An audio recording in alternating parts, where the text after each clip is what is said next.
মাত্র 7 থেকে 8 দিনের মধ্যেই ব্যাংক অ্যাকাউন্টে ঢুকবে 3,000 টাকা। কিন্তু তার জন্য মানতে হবে একটি গুরুত্বপূর্ণ শর্ত।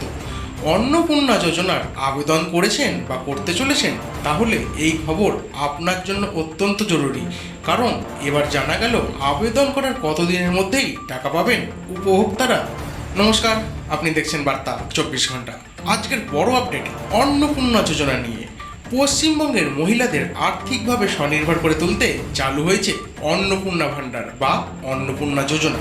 এই প্রকল্পের আওতায় যোগ্য মহিলাদের 3,000 টাকা করে আর্থিক সহায়তা দেওয়ার কথাও ঘোষণা করা হয়েছে।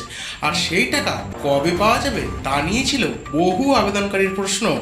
জানা গিয়েছে বর্তমানে এই প্রকল্পে আবেদন করা যাচ্ছে সম্পূর্ণ বিনামূল্যে। অনলাইন এবং অফলাইন দুই পদ্ধতিতেই আবেদন করার সুযোগ রয়েছে। অফলাইনে আবেদন করতে হলে নির্দিষ্ট সরকারি কার্যালয়, পঞ্চায়েত বা পৌরসভা থেকে ফর্ম সংগ্রহ করতে হবে। আবেদনপত্রের সঙ্গে আধার কার্ড, ভোটার কার্ড এবং ব্যাংক অ্যাকাউন্টের নথি জমা দিতে হবে।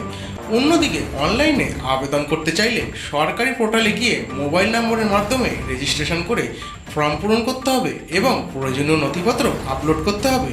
সবচেয়ে গুরুত্বপূর্ণ বিষয় হলো আবেদন জমা দেওয়ার পর কতদিনের মধ্যে টাকা মিলবে। এই বিষয়ে বিজেপি নেত্রী অগ্নিমিত্রা পাল জানিয়েছেন, সমস্ত নথি সফলভাবে যাচাই হয়ে গেলে আবেদনকারীর আর বেশি দিন অপেক্ষা করতে হবে না। মাত্র 7 থেকে 8 দিনের মধ্যেই 3,000 টাকা সরাসরি ব্যাংক অ্যাকাউন্টে পাঠানো হতে পারে। তবে এখানে রয়েছে একটি বড় শর্ত।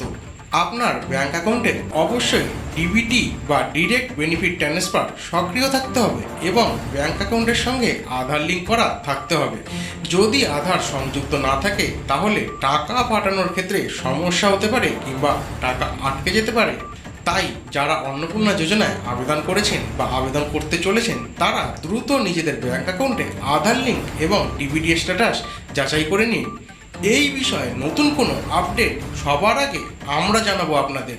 ভিডিওটি ভালো লাগলে লাইক করুন, শেয়ার করুন এবং বার্তা 24 ঘন্টা চ্যানেলটি সাবস্ক্রাইব করতে ভুলবেন না। দেখা হচ্ছে পরবর্তী কোনো জরুরি আপডেট নিয়ে। ধন্যবাদ।